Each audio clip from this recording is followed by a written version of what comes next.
Signal Corps. See, if this was a big set, you know, Hollywood or something, we'd get the guy, Slate! I used to be, that's how I started. I was. Now, the weather station that the Germans had on Greenland, do you have any idea how many people, how many Germans were there that they captured? I don't think it was more than 10. It was a very small, you know, it was a small operation.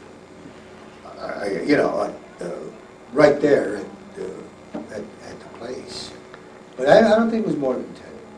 And they had a landing strip there? There was a plane going in and out of there every day? Well, apparently, I don't know if it was a landing strip. I don't know the particulars about what they did have or what they didn't have. I never found out. When all the bombers were coming back and forth, they were mostly going over to Europe? Mm-hmm. Did they land at your Yes, site? they landed at Keflavik. No, Reykjavik. And what did they do, refuel there? Well, I suppose, I don't know. I really don't know. Did you ever get over to that site? Oh, yes. Oh, yeah. We used to go to, we were stationed at Keflavik. Okay. And that would be the Army airport, you know, part of it. And Reykjavik would be more or less civilian, although at the time it was very much military. The radar was fairly new at the time. Was that a problem to learn or to monitor in those days? Well, it's not as, well, yeah, well, it wasn't as complicated. But then it wasn't that developed, you know, radar developed like it is today. How did you go about monitoring them? Like, did you have screens and? Yeah, they had in headquarters. They had a big map of the island, and as the information would come in, the spotters would display on the map the location. Usually there was 3 radar posts in any section, in any one section of the island, and those gatherings would be centered down at the information center, and then the pursuit officers would collect this information, and if it was hostile, then they would immediately scramble the planes to intercept them. Did they ever get them? I mean, did they ever intercept any planes? No.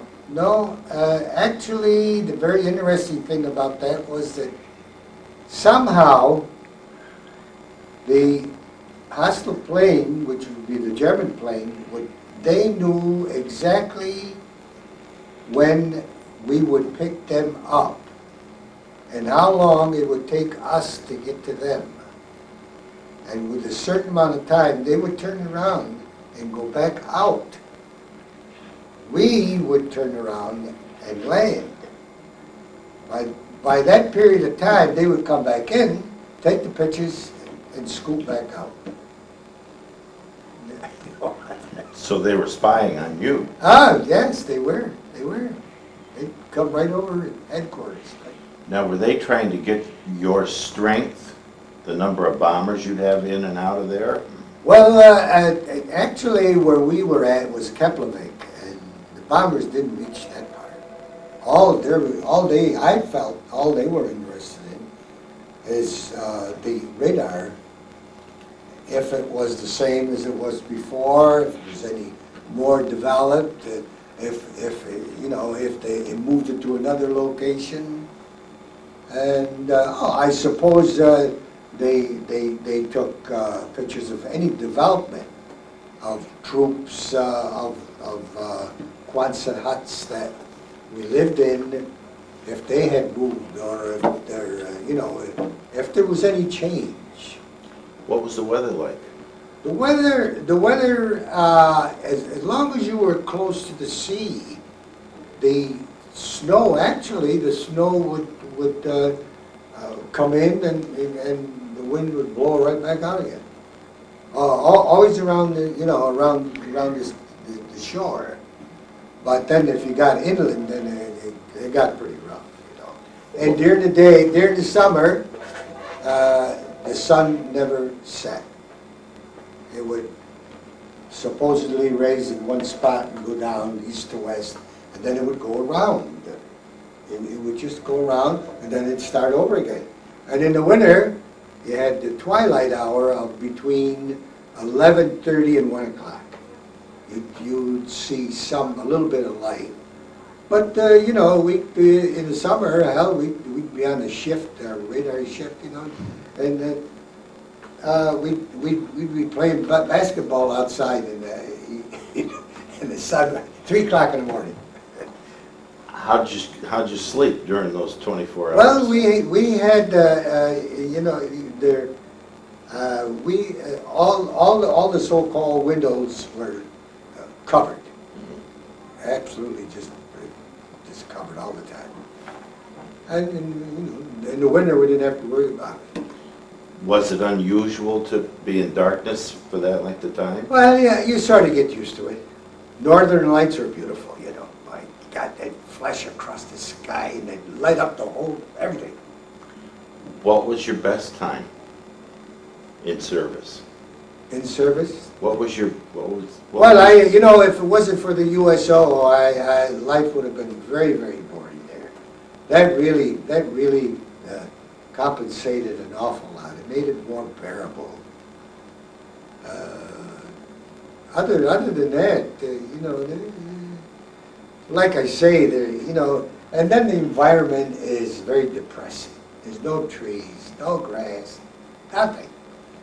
Actually, in Reykjavik, they had one park. They had grass. They had grass. No trees, grass. That's it. What would you say your low point was? Low point. When I first got there, things were pretty sad. Were you homesick? Yeah, always homesick. You know, I'd get a lot of letters. That helped quite a bit. That was very important. And Marlene Dietrich came up once. That was the only time. And we had chicken, and I noticed in the process that one chicken was stamped 1939.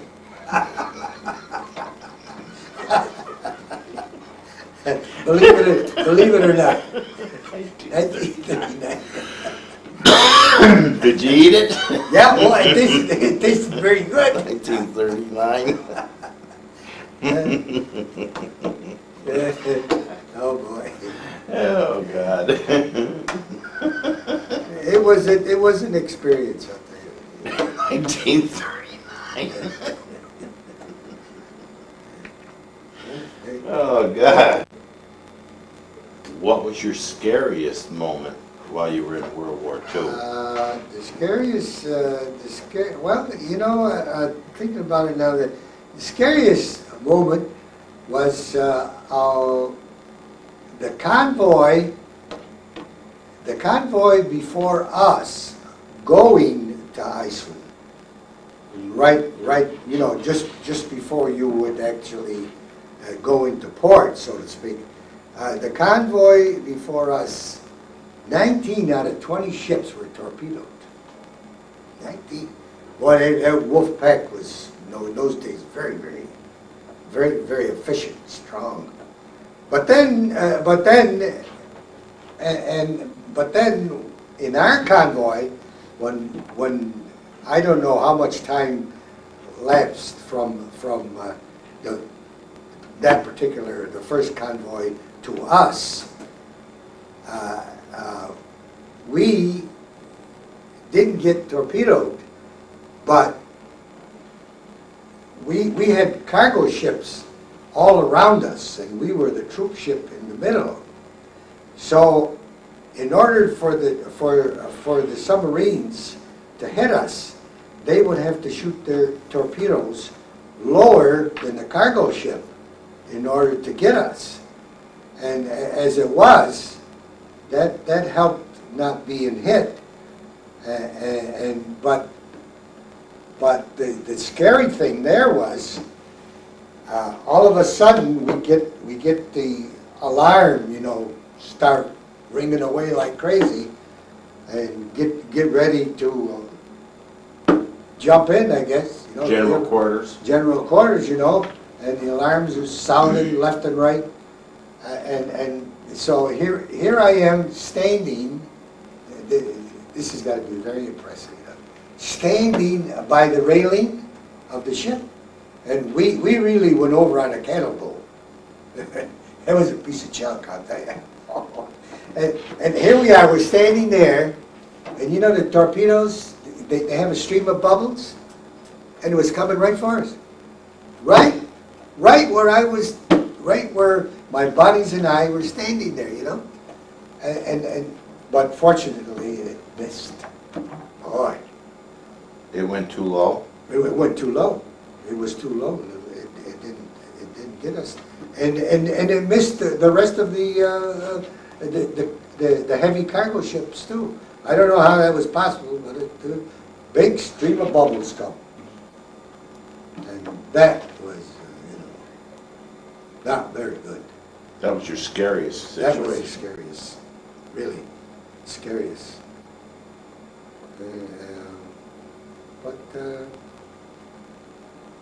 But then we came back. Some of us came back on a big cargo a 130. What is it? A 130? Big cargo plane. Cargo plane, right? 130L or something like that. And we stopped off in Maine. And in Maine we went. I think it was Bangor, Maine. And then we must have gone right to Washington from there. Then you were discharged? Then we were discharged. Mitchell Field. Discharged at Mitchell Field. Mm-hmm. Okay. Yeah. Thanks for coming in.